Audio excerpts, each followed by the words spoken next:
Welcome to the third episode of the Minibar podcast, where hospitality leaders come to chill and discuss the business. This is Paulina Vermeiste, your hospitality podcast bartender. Today on the menu is the talk with the founder and CEO of Book Assist, Des Mahoney. Des is responsible for overall strategy and research at Book Assist, one of the best booking engine worldwide. Based in Dublin, he's also advisor, investor, and board member for the number of technology startups in travel. By the Irish Internet Association, Des was honored as the Internet Entrepreneur of the Year and also have got to the top 20 extraordinary minds in sales, marketing, and technology. And if you don't know, Des has PhD in physics, was a university professor, and plays bass guitar in his rock music group Serengeti Long Walk, which has already produced 3 albums. And now, take your favorite drink, relax, and get some inspiration by Des.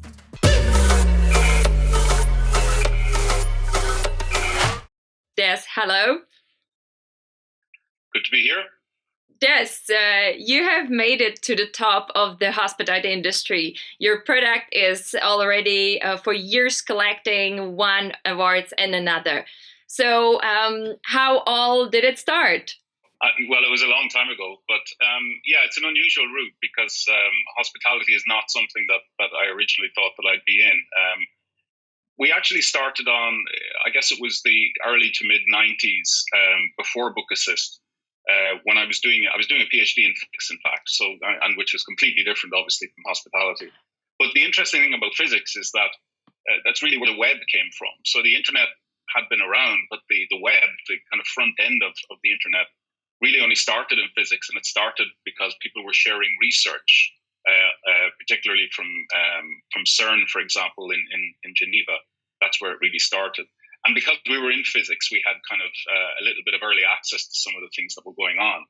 But when me and my co-founder, Robert Whittle, when we went our separate ways at the end of our PhDs, he went to Madrid, I went to Eindhoven in Holland. And we thought, we should continue. We liked working with each other, and we wanted to continue working with each other. And we thought, well, maybe we could do something with this web thing, right? And it was very new.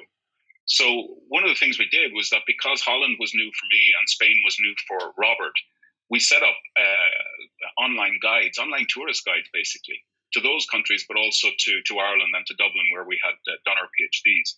And that brand was called Soft Guides, softguides.com. And really, it was like something like Lonely Planet Online, but before any of those companies were online. We collected lots of information about where to stay, bars, museums, restaurants, and we built up basically a catalogue of these cities as a great idea for people to travel to. And really, it was just a hobby. And so that was about 94, 95 into 96, and we thought, well, we could probably make some money out of this by selling some advertising in. So we started asking bars, restaurants, hotels to advertise with us. And of course, the reality is that 1996 was just way too early. There weren't enough people on the internet. We were there. The bars were saying, I have no idea what you're talking about. It was just too early. But nonetheless, we stuck with it for a while. And we realized, as I'm sure anyone would now, that because we were basically building a site which is similar to what TripAdvisor became, for example, except we were doing it 7-8 years earlier, we realized very quickly that we couldn't write all that content ourselves. So one of the things we started to do was to ask people to write in their experiences, give reviews of these bars, restaurants, museums, hotels, etc. And so the sites really grew. The Soft Guide Dublin, Soft Guide Madrid, Soft Guide Barcelona, they grew into very large sites which were really created from user content. And this, again, was before Google, before TripAdvisor. So we finally seemed to hit on something. But we couldn't monetize it. We couldn't figure out really how to turn it into a business in any way. And we were not business people. But one interesting thing happened about 97 or 98 or so, that we noticed that of all of the comments we were getting in all the time, and there were a lot, more than half of them, and it started to grow, but more than half of them were people asking us, where can we stay if we go to Madrid, or where can we stay when we go to Dublin? And we thought, on a second, there's an opportunity here to put hotels in front of these people and see if they can do some business. So that's where Guides had the idea of building a booking engine. And so we put a basic booking engine in place and got a lot of interest. And so we decided we would focus on that and we could turn it into a business. And so in 1998, we started doing some planning around building a booking engine where we could go and directly talk to hotels and narrow our focus really from looking at everything in a city right down to hotels alone. And so we planned that in 1998 and we started building that and we launched that in August of 1999 as a booking engine. And at that stage, we had signed up a number of hotels, most of them relatively skeptical because they had no idea what the internet still was in 98, 99. And we got our first booking on the 8th of August, 1999, which was about 6 days after we launched the booking engine. So I remember when we launched it and we sat around basically waiting. And at that stage, we had servers in our room that when a booking came in, it would automatically send a fax to the hotel because hotels didn't have email. And we, you might remember, you're too young now, Paulina, but you might remember the sound that faxes used to make. Yeah. And I remember we were sitting there one day and suddenly we heard the sound from the server and we thought, bingo, we've got our first ever booking. Congratulations. Yeah, and it was great. And actually, I can say this because I've checked this already with GDPR, but the first booking was from somebody called Dr. Zebesta.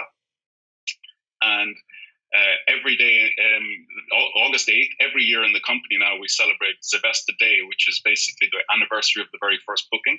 And I've been in touch with Dr. Zebesta a number of times since. He's very happy that this unusual event occurs in his name.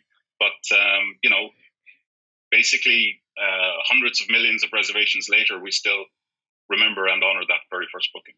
Well, we have a similar thing for My Stay Check-in. It's actually next week for us. We also celebrate that. But since Zebesta Day, it's fine. It sounds like a lot of fun for the whole team.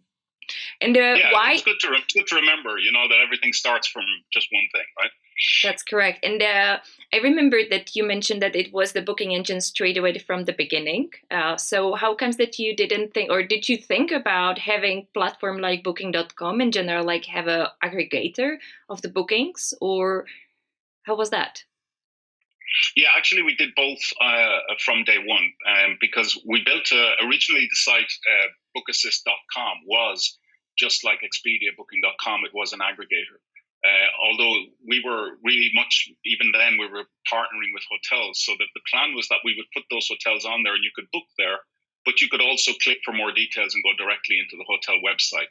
So we were doing both at the same time. Bookassist.com we pushed that, we advertised it. But really, we were trying to get people to move to the hotel websites as well. But we had a lot of hotels in the early days that were only on bookassist.com. They didn't have their own websites.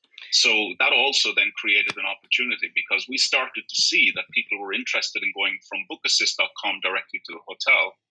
And so we thought, well, if hotels don't have websites, then maybe we should start building websites. So we started doing that in 2000. I was building them myself. So there were a few hotels in Dublin and a few in Galway in Ireland, for example. They're still with us as clients, and I built their first websites myself. It started from there. It became obvious that delivering customers to hotels meant that you also had to help customers to service those, you had to help hotels to service those customers online. Creating websites for hotels was the obvious way to do it. And then a year or two later, it became obvious that with Google doing advertising, initially a lot of it was banner advertising, then we should also start doing that kind of work for hotels to help them. Mm-hmm. So it started very, very quickly started building into a company that would have a lot of services to help hotels to capture that business online. It was a very natural and organic kind of progression. And do you remember that time how many hotels in percentage had their own website? Do you remember? Well, I don't remember a percentage, but I certainly remember in Ireland it was certainly less than half of the hotels had websites back then, and many of the websites that were there were really simple, one-page kind of information. Where we are, opening times, really simple stuff. So it was not considered, something that was critical at that time. Mm-hmm. But it was the last century. I should point out, so it was a long time ago. This podcast is brought by MyStay, the contactless solution for check-in, check-out payments, e-keys, and service upsell for hotels, hostels, and all other travel accommodations. If you want to know tips, tricks, and absolute musts for the post-COVID hotel opening, connect with me on LinkedIn or send me an email. I will share with you our opening kit, which we put together with our partners, especially for you. It focuses on how to win back the trust of your guest and how to get back your revenue as soon as possible. In the opening kit, also await for you discounts and free product options.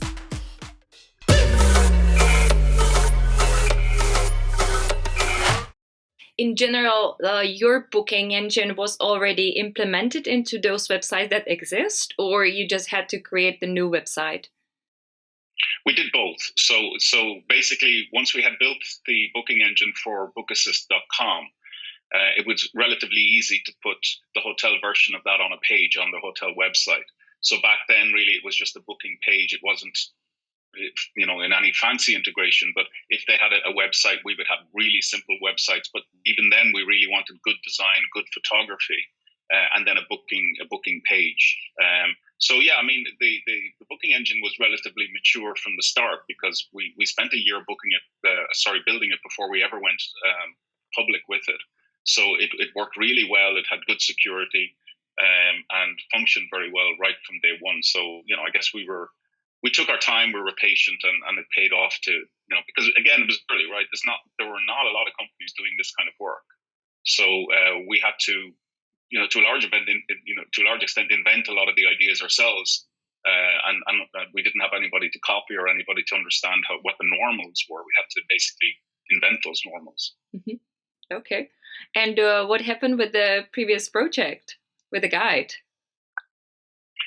Well, really, we just wound it down. I mean, for a while, we continued to run softguides.com, and we put the bookassist.com booking engine in there. So for a number of years, you could go to Softguides and you would see all of the hotels in Madrid or all of the hotels in Dublin. But over time, I think it became difficult to promote that because you started to see other city guides coming online, etc. And it was very popular in its time in terms of traffic, but we could never find a way to monetize it because it was too broad. It's easy for someone like Lonely Planet or otherwise today to monetize something like that. They also sell the books, they do all the stuff, etc. And you see, for example, how difficult it is for TripAdvisor to build business models around that sort of information. They constantly change their business models. They're constantly trying to find ways to monetize it. And right then we decided, Soft Guides is just too complicated for a small company to run. We need focus, which is always the good thing for a small company. And we decided we would focus on this relatively narrow part, which was hotels. And I think ultimately that was obviously a successful thing to do. But it was a tough decision because Soft Guides was something that Robert and I, my co-founder, we really loved that work. We loved working on that stuff. It was great. We could look at restaurants and food, which we always liked. We could look at the cities we really love and think about building a guide for that. But ultimately, it was a lot of work with very little possibility of monetizing it. So focusing booking was something that made sense. Have you shut it down or have you tried to solve it? We actually shut it down a couple of years ago. We still own the domain name, but shut it down because it was giving a confusing message. Because on one hand, we're telling hotels that all the business should be direct, but on the other hand, we had a website which listed all the hotels. So even though we were still trying to send people from that website directly to the hotels, many hotels didn't understand. They thought we were competing with them almost like an OTA. So we actually shut it down for that reason. It was doing some good business, but we decided that from a I guess, again, focus or clarity perspective for our business model, it was better to be absolutely clean and say, no, we don't sell your rooms anywhere else. We just sell them on your website for you. I see. And you also mentioned that you have been two founders in the very beginning, but during the time it a little bit grew, if I understood correct. So you started two. That's right, yeah. Started two, and then at what amount it ended up, and how was to create the nice surroundings of a lot of founders with a good relationship? Well, we started as two. We were technical people, so it made sense when we were building that. But like I mentioned, we didn't really have any business knowledge or skills. So we decided if we were going to go serious with the booking engine side of the business, that we needed people who understood hotels. and understood the I guess account management and managing hotels, because we had been working just on our own with soft guides. We can make our own decisions, etc. And also we just needed some additional, I guess, technical backup as well, particularly as we were scaling the business. So we brought on board two people who understood hotel business very well. And then additionally, we brought in some technical backup as well, particularly on things like distributed databases and scaling. So by the time Book Assist got off the ground, we had brought in an additional 4 people, so they would be co-founders on top of that. So we were 6 people, and I suppose the main thing there was that it was very important, and I think it's important when you have multiple founders, that the roles they have and the contribution they make to the business is extremely clear. Just because somebody owns the business doesn't mean they get a free pass to do whatever they want. They have to make a contribution. It has to be clear what the contribution is. And if they're not, for example, the best at a particular task, then you need to find someone else who's better, and you need to find the optimum role for everybody. And that can be difficult, because sometimes people feel that they want to do a certain thing in the business and they're the owner, so they have the right to do it. But you have to be a little bit more open with people, honest with people, and say, well, I know you want to do this, but this is not the best use of your skills. Your skills are best used in this other part of the business, and you have to deal with it that way. So we've never had a hierarchical approach in the business, for example. Even though we have a hierarchy of accountability, I have to be much more accountable than some other people in the business. But everybody has a say. Everybody has an open opinion that will be listened to, and I think that's probably the most important thing as well. With our co-founders, because we had to be honest and open with each other all the time. And for example, I started in the technical side, but after a few years, I realized, well, I don't have the level of skills that are needed to push this part forward. So I moved into a different part of the business. Mm-hmm. And on the whole, that's what we expected of all of the co-founders, that if they weren't in an area that suited them, they may have started somewhere, but if it wasn't in that area later on, then we'd have that honest discussion, and people would move into different areas. So over time, many of the co-founders ended up in different parts of the business where their skills could be better used. Because as a company grows, and Book Assist right now is about 100 staff, obviously starting from that 2 and then into 6. But as a company grows, the dynamic in the company, the requirements in the company change quite dramatically. If you have, as we did, a small number of customers in one city, and that's your total business, then that's easy to manage for somebody who lives in that city and account manages it. But as soon as you start going into different markets, different countries, different cultures, the person who is very good at that job may not be good at the expansion job. So you do have to make continual changes in the skill sets that are available to you at a high level if you genuinely want to keep scaling the business. Mm-hmm. And you have to acknowledge that just because somebody was really good at this point doesn't mean they're the ideal person for it at the other point. And I would say the same about myself. When we started expanding the business into Europe in 2006, 2007, I thought, well, you know what, that's not something that I'm good at. So again, we brought somebody in who had experience of that internationalization of the business, mm-hmm. and gave them a lot of support in order to drive that. I wasn't going to sit back and say, well, I'm in charge, so I'm going to drive this. The first thing that we would always do as a director group was to find out what our weaknesses are and find out how we can fix those, either by bringing in new skills, or by moving people around, or by retraining. Mm-hmm. So that kind of, you have to be honest all the time, I think. I see. And have you used your PhD title in things that you learn in university during the Book Assist life? Well, it's I think the biggest contribution really is that what I liked about doing physics, and what I like about knowing physics, is that you're not afraid of problems. Right? Every problem has a solution, and it's a question of being structured in how you arrive at that solution. And if you're not structured and you're not focused, you will not get a good solution. So I would say, and my co-founder obviously with a PhD in physics as well, and then one of the founders we brought in initially also with physics, and a number of our staff actually had physics along the way. And the main thing we see in those people is a structured approach to problem solving, and a confidence that there will always be a solution. So not being afraid of problems, I think, is probably the biggest issue that you bring in, right? And you have to treat everything just as, literally a problem that you sit down, analyze, and try to solve. You need to get your emotion out of it and look at things from a practical level. And that's not always easy, but I think, part of the skills we learned in scientific methods was definitely helpful there.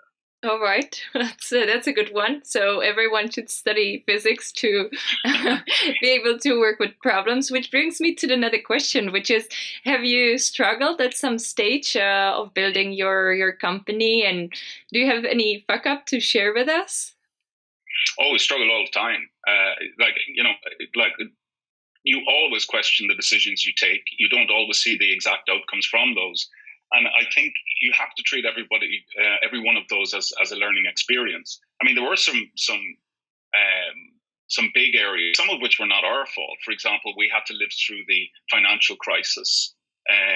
We actually were initially affected in terms of tourism into Ireland by 9/11, for example. I mean, that was the first tourism hit in the 21st century, where travel just stopped. So a lot of them were not of our making. But I think, sometimes when something comes like that, the key is how you react to it. And we were very fortunate to be in the way that we could react. And one of those things, again, was I think because we had a very open company, as I say, without a hierarchy, we've always been extremely honest with our staff. We always tell them exactly what's going on. We don't hide stuff. And so when there was a crisis, we say, well, you know what, guys, we're in a crisis here. We're going to need everyone to help. Does anyone have any ideas? If we need to do extra work in order to get something done, we have to do that. If we have to do less work for a while, then, as we did during the pandemic, then we would appreciate that people understand that. We still think you're great. We still think you're super in the organization, but we just don't have right now the income to pay everybody. So we hope you can be patient. And that includes me, and it includes the management team. We're the first to take those kind of hits if something goes wrong. But I think the key always in getting through those problems was complete honesty with the workforce. And I think many companies, they wouldn't share their P&L with employees, for example. They want to kind of keep it a little bit private. But we've always been pretty open on stuff. There's a delicate balance, because you want to be able to be open and honest, but you don't want to scare people, right? So, if things aren't great at a particular time, as I said, we try to be unemotional and look at it from a constructive problem perspective. But an employee is just saying, shit, is something going to go wrong here? And so you have to balance that. So you can't just show them everything. But I think when things go wrong, I think honesty always pays off, to be honest. And then, we made missteps ourselves. Not everything has gone as to plan. I mean, we spent a lot of time building some new software on distribution, for example, kind of like channel manager kind of software. And that went well for a while, but we've now shut that down, for example. And the reason is not because the software didn't work, but because there is more to success than a good piece of software. Mm. A good piece of software is just one part of it. You've got to get the market segmentation right. You've got to get the pricing right. You've got to get the go-to-market right. You've got to get the marketing and the customer sentiment right. And I think with our channel manager, for example, which we call the DMS, we had a really super, and still have a super piece of technology. But what we didn't really develop at the time was the go-to-market strategy. And by the time we started pushing out, we realized, you know what, the majority of cost in this business, that particular segment of business, the majority of cost is actually in the go-to-market side. And we hadn't invested enough in that go-to-market side. And so, we had to learn a tough lesson from that.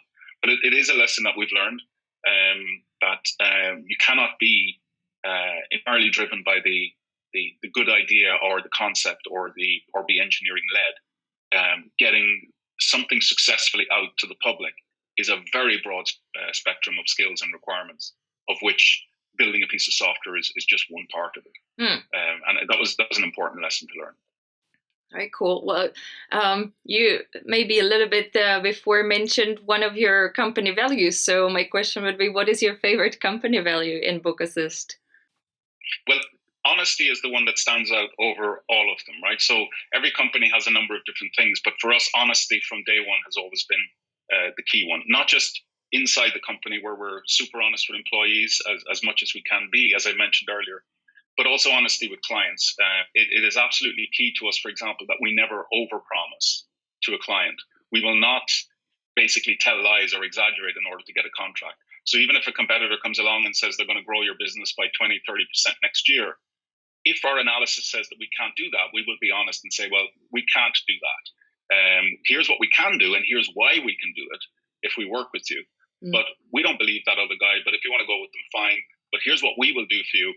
We're not going to lie to get that contract. So I think honesty is really important, and I don't think you can survive for over 2 decades in this business as we have, unless you really are quite honest with your customers all the time. I see. Great. So, well, I remember that we met maybe 4 or 5 years ago, and that was the time I felt that you have been a little bit stressed. And then 2 years ago, I met you again, and it was a completely different person. You've been relaxed, smiling, happy, talking about your music stuff, and so. And you actually told me that you sold your company. So, how was it when the idea of selling your business came, and why?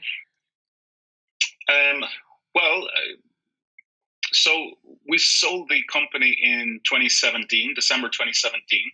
And if I remember, it was about a week before that where we were at a industry dinner together, actually. So I was particularly stressed because we were in the middle of that negotiation. And I remember having actually to take phone calls that evening. So I was there in my black suit and Dickie bow, and I was taking calls from the other side of the world around this negotiation. So it was difficult. So how did that arise? Well, what happened really, I suppose, was that we started, as I mentioned, in 1999, and we had 6 co-founders. So as time went on, some of them were just not as interested in working in the business, and really wanted to say, well, could we buy them out of the business? Could they move on and get the equity of the business that they had helped to generate? And that's a reasonable thing, right? They had worked to build the business. So in and around 2014 or 2015, we decided that we would try to find a way of getting capital to buy out those shareholders. So initially the idea was actually to go for investment. And our plan, we have a scaling plan, but the idea really was to say, well, we want to buy out these shareholders so that we can continue to run the business in a different way with a different structure. And that's what we were doing. And it just turned out that one of the offers that came through was very interesting and very intriguing from a Canadian company called Jonas Software. And Jonas is a subgroup of Constellation Software, which is actually one of Canada's largest software groups. And they have a very interesting approach to buying companies, which is they want you to continue to run the company just as you did before. They don't want to integrate you into their way of doing things. They don't want to integrate you in with other companies. They really want you to continue almost as a standalone company and continue to grow. And they help you to do that in lots of different ways. But it really worked for me as a concept because it meant that I can continue to be the CEO and run the company the way I wanted to, which is what I really wanted to do.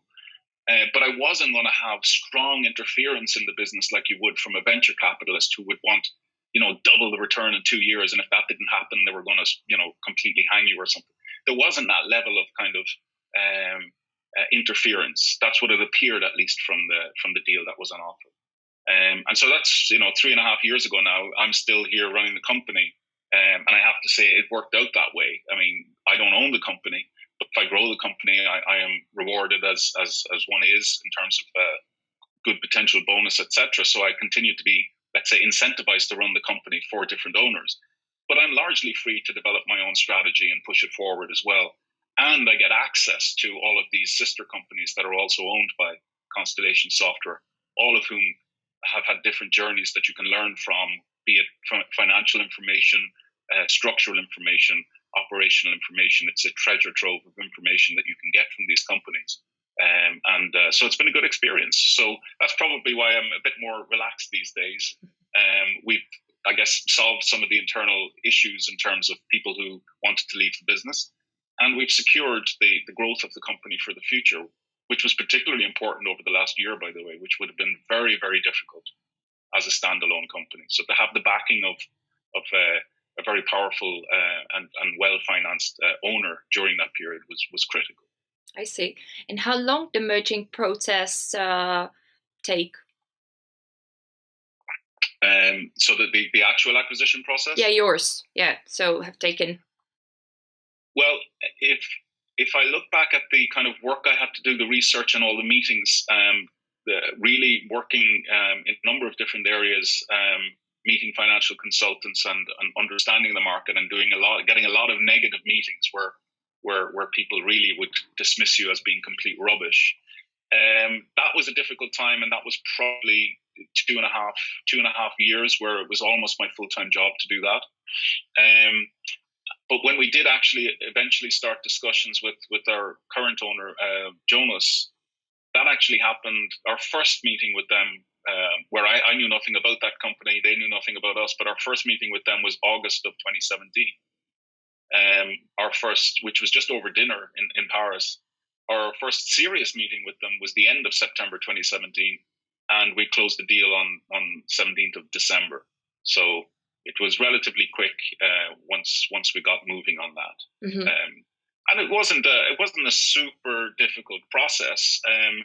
They're very open about the way they look at your company. We were well structured in our data, so we had lots of information that was easily accessible in a digital form, so they could assess the business without it being a disruption. So the process itself, as I said, was maybe a 3-month process overall, but it was a reasonable process at a reasonable pace, and I think a very fair process overall on both sides. So it worked out well. Very nice. And in general, if you can share that idea, but how is it to merge with your company with a huge non-European company? Have there been some struggles? And are there not some struggles right now, like talking to Canadians, which are on the other part of the world, different time zone? How is that? Honestly, it's actually quite straightforward. I mean, one of the big pluses was that, as I said, they don't come in to want to control your business, but there are a couple of things that changed with Jonas. They wanted us to change the way we report on financing, because CSI is a very large publicly traded company. It needs to have all of the finance in a very organized way. And so there was a learning curve there in the first few months of having to switch our entire financial system, not just system, but approach to their way of operating. That was the hardest transition. But that in itself was, for me, has been a huge learning process. I suddenly saw my business in a very, very different way in that few months. And I wish I had information in previous years, but they had a super good way of looking at businesses and analyzing businesses with different KPIs and metrics, which really showed you the health of your business in all of the different areas. And I guess we had been used to just looking at effectively the bottom line of the business, but not looking at each part of the business. And their financial approach helped us to look at each part of the business and assess the ones that were working well and were not working well. And so what it did for me as a CEO was it immediately gave me a roadmap for the things I needed to fix as a priority versus the things that were probably okay and I didn't need to focus on.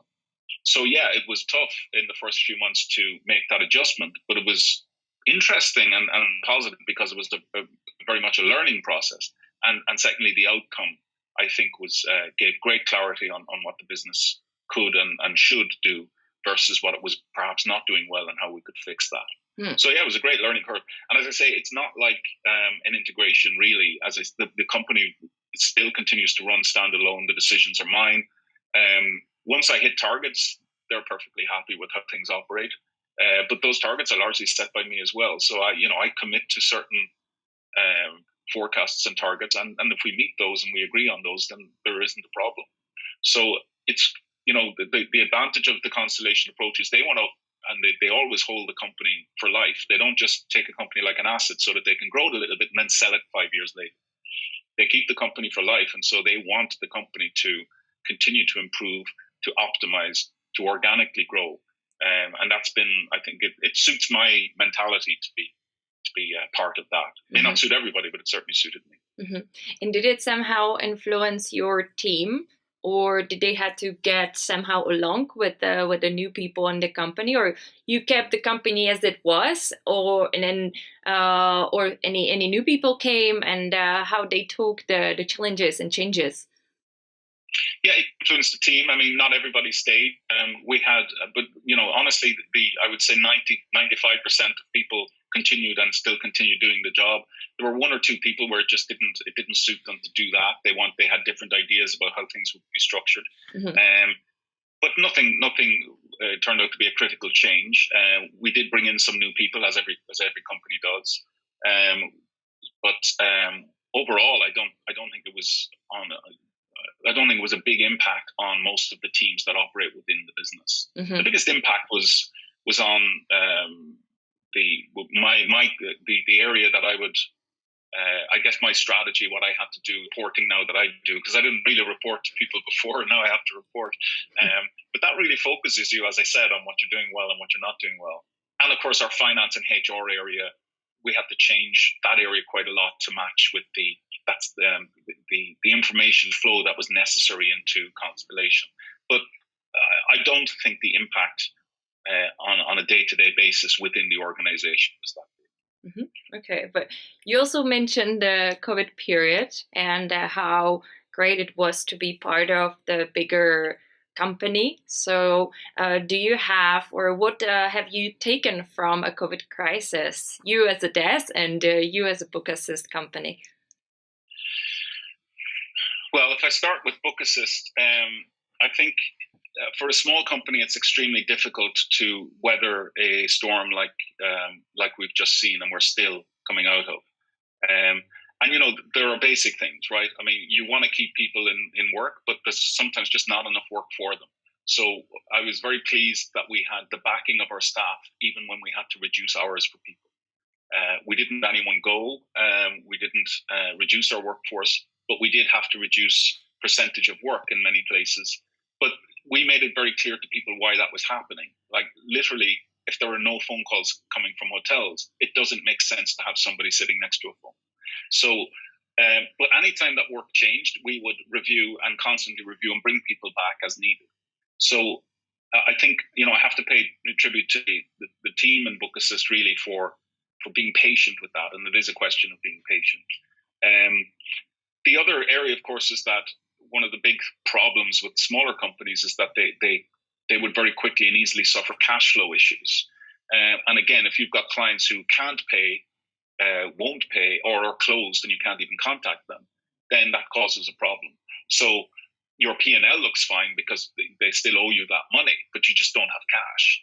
And this was an area, at least when we have the backing of a large company, that cash flow can be helped in the short term. And that was very useful. It would be very difficult as a standalone company to deal with some of those issues.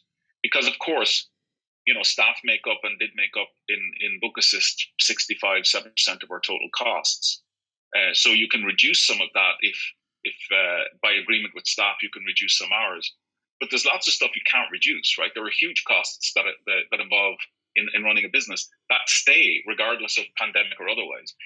So we also had a challenge there about how do you tackle those areas.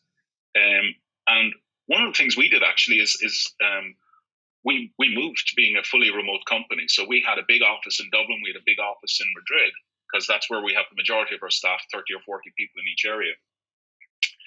And they were very large costs. And so we actually transitioned to a fully remote business now. But it worked quite well. And the main reason it worked is because most of our teams already have members of the team that are in different countries. We have 6 offices across Europe, or 6 locations now. And many of people's teams already had somebody who in a meeting would always be in the corner on a screen and remotely anyway. So remote working with other people was never a problem in Book Assist. And what we found now is that not only has the company managed to save on those costs, which of course meant that we could keep more people employed for longer because we were reducing other parts of our operating expenses, but the staff themselves, I think overwhelmingly, over 92% of the survey that we've done recently said that they far prefer remote working, because not only do we do remote working, but we give them complete freedom on their timing. So some people will start at 6 in the morning and finish at 3. Others will say, well, I'm going to start at 11, but I'll work till 8 in the evening. And provided their manager is okay with how that works for the team, people have complete flexibility now, and they work from home. We give people an allowance to be able to work from home, so they're actually getting a little bit more money as well. And of course, in many of the larger cities like Dublin or Madrid, it means that they're literally saving hours of transport. So overall, that is something, for example, that we would not really have done, or we would have gone very slowly with, if there wasn't the pandemic situation. So the pandemic situation pushed us into reanalyzing, can we change our business more dramatically, and what would that look like? And the result so far has been positive. It's hard to fully judge because everyone had to kind of remotely work anyway in the last few months. So there will be a test once the economy opens up and people are still working from home. But what we've done is we've made sure that in every city we're in, we have centralized meeting rooms for the teams in various locations, so that people can always have team meetings and make arrangements, or a hot desk. So not everybody can work from home. Then they've got babies crying or cats jumping all over the place, or both of those things. So they want to get out of the office or get out of home and work in an office. And so we have hot desks in all of those areas as well. So we didn't eliminate everything. But the idea of a permanent office for me sitting somewhere, that's gone. And that flexibility is already being taken advantage of, because some of the staff who had been living in central Dublin, for example, have now moved to other parts of the country but continue to work. And they didn't think they would have that freedom before. So I think overall it also helps us to retain staff, because they just have so much more flexibility that it's a good perk. Very cool. And in general, what do you think is the next big thing in the booking engine world, or in general in hospitality? I think that's a very tough question. And it's one I'm asked a lot. I generally avoid looking into the future because it never works out. It just never works out. But if you look at what's happening, I think there's been a shift towards the person, the customer. It's personalization, but I don't mean personalization from a technology sense. I mean from a focus sense. So I think we've gone through a transition where customers had to learn about the internet. Hotels had to learn about the internet. That's not there. Its access is obvious. And so the next stage is how are we really putting our customer service as a hospitality industry? How are we getting our customer service out to the customer online? So I think making life simple and easy, and simple is a key one, for the customer is the next big thing. Booking engines, our booking engine is there. Look, booking engines are a commodity, right? There are lots of booking engines, they work. The key is, and they all work, right? Ours may be better, but they all work. And the key is, what are you doing with them? Are you really focused on your customer, making it easier for your customer? So as we expand out from the process of simply booking a room, you have to look at the other areas. And your company is a prime example. How are we making it easier for the customer who does arrive? Can they just walk into their room? Can they get services? These things are important, and that's what I mean by personalization. That it's not about, it's about focus on the customer. I think that's one of the strongest growth areas, and it's a challenge. I see some people talking about personalization, and it's more about marketing. It's about, when I land on the website, I see something different because I have a different profile. People will very quickly understand that this is just marketing. This is not what the hospitality industry is about. The hospitality industry is about hospitality, and that's about opening the door for people, welcoming them, making it easy. And I do think technologies that start to build out that infrastructure for automatic check-in and check-out is just one of those examples. Providing information easily, quickly at your fingertips without you having to check and look for it or ask for it. That focus on the customer, I think, has become stronger. And one of the areas, if I can go on about this for a little longer, one of the things we've seen during the pandemic, for example, is that when hotels do open up, and we've had a couple of waves, what we've in our numbers, and I think all hotels will tell you, is that there were far more bookings directly on hotel websites than there were on the OTAs in that period. And the reason was, of course, that people needed a lot more information if they were to go to a hotel. Just looking on Expedia.com, it just gave them the location, photographs and the room prices. It didn't say, what is this hotel going to do for me? How is this hotel going to keep my family safe? Can I really trust this hotel? And the only way you can get that information was on the hotel website. And so what that has done, I think, is it has shown that there is a strong advantage for hotels to really reach out to their customer and personalize the interaction, provide the information that they may need. It's not just about the location and price. It's about keeping me and my family safe and happy. And I think the industry can learn from the success during the pandemic, even though it was very small volumes. The fact that they could drive direct business up means that there is an opportunity for them to continue that personalization approach and really make that relationship with the customer the key part of what they are doing as hospitality. Mm-hmm. I see. Well, I totally agree with you. And maybe some funny question. So do you have some funny story from the hospitality business or from your hospitality career that you would like to share with us? Well, I mean, we're a very serious company and everything is very serious. So we don't really have anything funny that has ever happened. But I do remember one thing. So I give a lot of presentations, a lot of talks. I do a lot of kind of keynote addresses and stuff. But I remember many years ago doing a presentation in Paris, and I like to walk around a lot. So I use these these clip-on mics a lot. And we didn't have an awful lot of money, so we were running it ourselves. And one of our staff was using the AV desk in order to control this. And we had a couple of these radio microphones. And we had about, I think at the time, it was about 80 or 90 people in the room. So it was, it was a reasonable sized seminar. And I was a little bit nervous, I guess, because, it was French hoteliers. We were only starting in the French market. So I went up and I started my presentation. And after a few minutes, there was, so it was a room in a hotel, but after a few minutes, there was just this really strange noise that came on the speakers. And it was kind of noise like this, right? And it sounded like it was coming from me, like it was my stomach or something. And so I started to get a little bit embarrassed, but I continued. A few minutes later, there was another kind of sound. And I had no idea what was happening. And then it happened again and again, and there were weird sounds. And eventually the audience started laughing. I started going red and was really embarrassed. I had no idea what was going on. And I was waving at my AV desk at the back, and the guy was saying, no.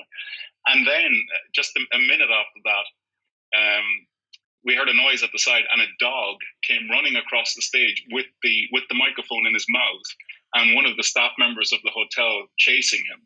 So the dog had this thing for the last half an hour, was chewing it, and kept making these noises that was coming out on the speaker. And honestly, I think people thought it was me. So, but anyway, that turned it into a good thing. Hoteliers, I think, talked about that for some time. But yeah, that was, That's hilarious. You can never tell. You can never tell what will happen in public speaking. Absolutely. But you manage it, so that's a good one. And my last question would go for, what is your favorite cocktail? I like a Negroni. You like Negroni? Wow. Yeah, I like Negroni, yeah. Well, I do like gin. I don't have them very often, I have to say.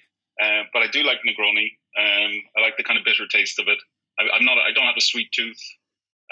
So I prefer just to sip something which has a little bit of bitters, and Negroni is good for that. So amazing. So Des, thank you very much for being with us in our podcast, The Minibar, and I wish you good luck with the Book Assist, with opening of the hotels, and hello to your team from Book Assist. Great, thanks very much for that. Next drinks in Minibar will be served with Rodrigo Teixeira. While talking about chatbots, automation, change of the guest and hotel managers' behavior after pandemic, plus culture and fundamental elements in the company, in the episode called How We Became the Worldwide #1 Hospitality Chatbot. If you liked our Today Minibar podcast, don't forget to rate it and subscribe to the channel in your podcast application so you don't miss any new episode with inspirational hospitality professionals, their stories, and new ideas. or if you want to get back the trust of your guest and your revenue as soon as possible, send me the message on the LinkedIn or by email, and I will share with you our opening kit. So until next time, guys.